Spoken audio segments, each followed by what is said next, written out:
بسم اللہ الرحمن الرحیم۔ ناظرین کرام، سامعین کرام، ایک بار جناب رسول اللہ صلی اللہ علیہ وسلم کی بارگاہ میں ایک عجیب و غریب مقدمہ پیش ہوا۔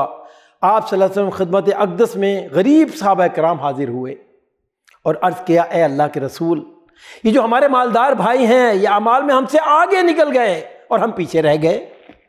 آپ صلی اللہ علیہ وسلم نے ارشاد فرمایا، کیسے؟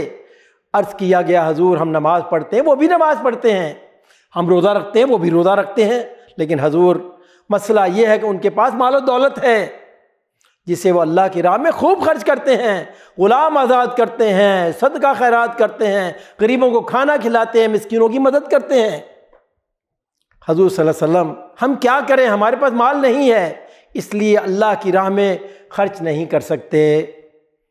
چنانچہ مال خرچ کر کے عمل میں یہ مالدار ہم سے بہت آگے نکل گئے اور ہم پیچھے رہ گئے۔ ناظرین کرام، ذرا غور فرمائیے کہ ان مسکین صحابہ کو بس یہی پریشانی تھی، اور آج لوگ کس پریشانی میں مبتلا ہیں۔ میری تنخواہ تھوڑی ہے، میرا مکان چھوٹا ہے، میرے وسائل کم ہیں، ضرورتیں پوری نہیں ہوتیں، لیکن جو صحابہ تھے ان کی پریشانی کیا تھی کہ ہم عمل میں پیچھے رہ گئے۔ چنانچہ ان کی بات کو سن کر رسول اکرم صلی اللہ علیہ وسلم نے ارشاد فرمایا، سنو، میں تمہیں ایک ایسا عمل بتاتا ہوں جس میں اللہ نے ایسا اجر و ثواب رکھا ہے کہ اس عمل کو جو بھی کرے گا انشاءاللہ انتہائی زیادہ اجر و ثواب پائے گا۔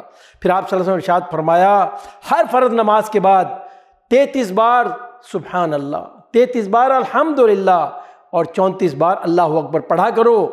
سنو، جو یہ تسبیح پڑھے گا اس کو بے انتہا اجر ملے گا۔ اب جو غریب صحابہ تھے وہ بہت خوش ہوئے اور کہنے لگے، ہم بھی انشاءاللہ اب ان مالدار صحابہ کے برابر اجر کے حقدار بن جائیں گے۔ چنانچہ انہوں نے فجر کی نماز کے بعد بیٹھ کر تسبیح کرنی شروع کر دی۔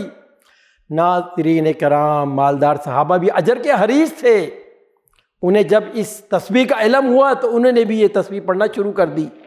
یہ دیکھ کر غریب صحابہ دوبارہ جمع ہوئے اور حضور اکرم صلی اللہ علیہ وسلم خدمت میں حاضر ہوئے اور عرض کیا، اے اللہ کے رسول، ہمارے اس عمل کی ہمارے مالدار بھائیوں کو بھی خبر ہو گئی ہے، انہوں نے بھی تسبیح شروع کر دی ہے، وہ تو ہم سے پھر آگے نکل گئے۔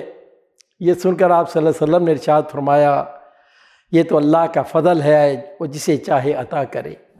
اللہ کی بارگاہ میں دعا ہے کہ اللہ ہمیں بھی نیک اعمال کا حریص بنائے اور ہمیں بھی اللہ کا منظور نظر بنا دے۔ آمین یا رب العالمین۔ وصلی اللہ علی نبینا محمد۔